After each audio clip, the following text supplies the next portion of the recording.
今天我真是要被大萝卜给笑死在原地了。昨天纳尔遇到好亲戚的帮忙，家里的水泥地是铺得又好又平整。今天还没等水泥全部干透，纳尔就搬了进来，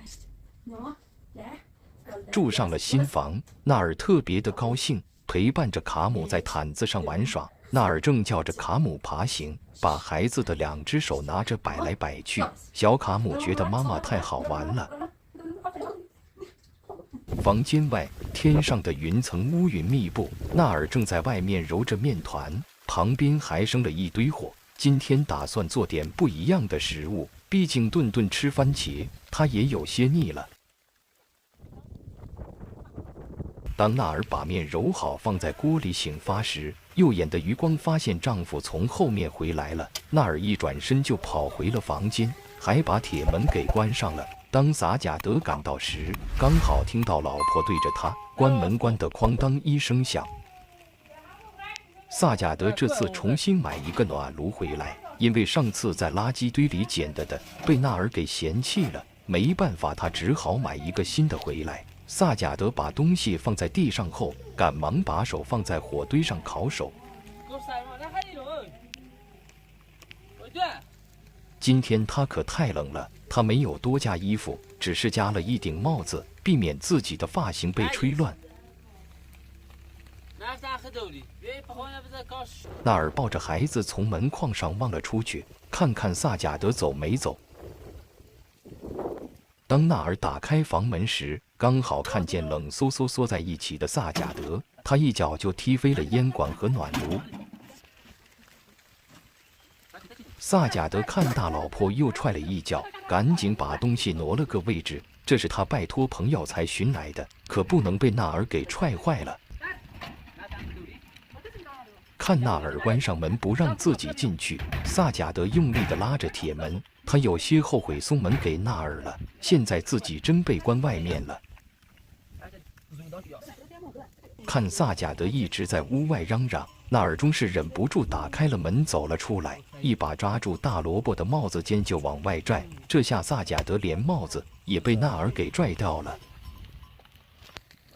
纳尔问萨贾德有没有去找利赫，不想萨贾德说自己和利赫住在一起，有时候还会去利赫的娘家住，这可把纳尔给气惨了。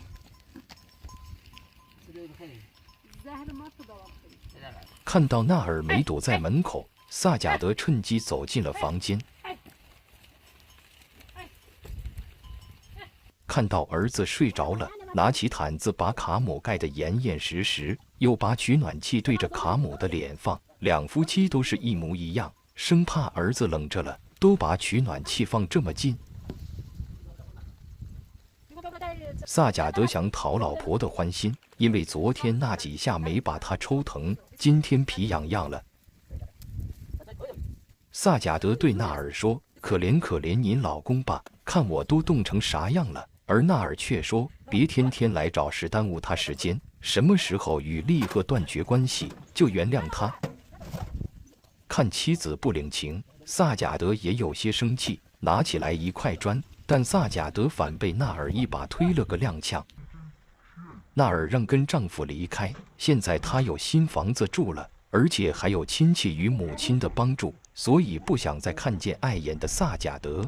大萝卜说：“怎么也不感谢他，他可是故意挑了今天来送东西的，因为今天的天气很有氛围感，就希望纳尔在雨天的衬托下，觉得他不易好原谅他。”纳尔对这个丈夫没有同情之情，当初自己正辛苦建造房子呢，可花心大萝卜竟然带着利赫来找他，他永远也忘不了那一幕，当天还被气得心脏病发作。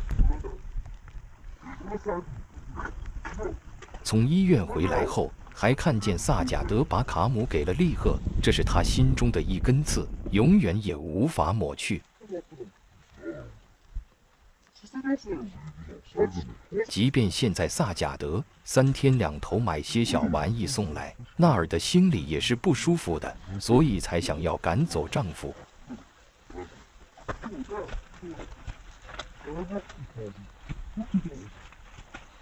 纳尔一以为丈夫被赶走了，所以开始做烤饼。毕竟大萝卜耽误了他好一会时间，再不烤，面团都要放过期了。当一个烤饼烤熟后，纳尔吃了起来，又把另一个饼掰成了碎块，放在了碗里。摄影师不知道递了一盘什么东西，应该是和烤饼一起吃的东西。纳尔把碗里的饼给揉成了一团，还分给摄影师一个，让摄影师尝尝他做的烤饼好不好吃。就当纳尔边烤边开心地吃着烤饼时，大萝卜又提了一桶水回来了。纳尔看丈夫这德行，质问大萝卜能要点脸不？见纳尔碗里的饼没吃完，大萝卜想去拿，却被纳尔手快率先一步给拿了开，还把碗放在了另一边。萨贾德看着火堆里的饼咽口水，伸手就想把纳尔的烤饼给拿走，纳尔却不想把最大的一个饼给丈夫吃，于是两夫妻就为了一个饼耍起了小心思。萨贾德一个起身，看纳尔在擦鼻涕，他眼疾手快的将纳尔碗里的饼给抢走了，一溜烟就跑没了影，生怕纳尔再抓住他的头发。对于丈夫这种行径，纳尔觉得是真的够累的。30岁的人还这么幼稚，一点也不成熟。反正大萝卜人都走了，买来的东西还是应该拿回家的吧，毕竟不要白不要。如果还是上次那种生锈的铁炉，纳尔肯定是会让丈夫又扛着离开的。纳尔把暖炉抱在房间后，因为窗户都封死了，所以没法安装排烟管。他找来了锯子，把房顶给锯了一个孔出来，不知道下雨天房间里会不会漏水。当纳尔把暖炉给装后，觉得房间里的温度瞬间热了不少，热得他还把外套都脱了。看来大萝卜这次买的暖炉果然是最新一代的，没让纳尔失望。看纳尔没往里面加木柴，而是倒了一些汽油进去，不知道是不是只烧汽油不烧柴，摆在家里也不占空间。我想纳尔应该是很喜欢丈夫这次买的东西。刚才就应该下脚轻点，因为被纳尔一脚踹倒时，排烟管都被他踹变了形。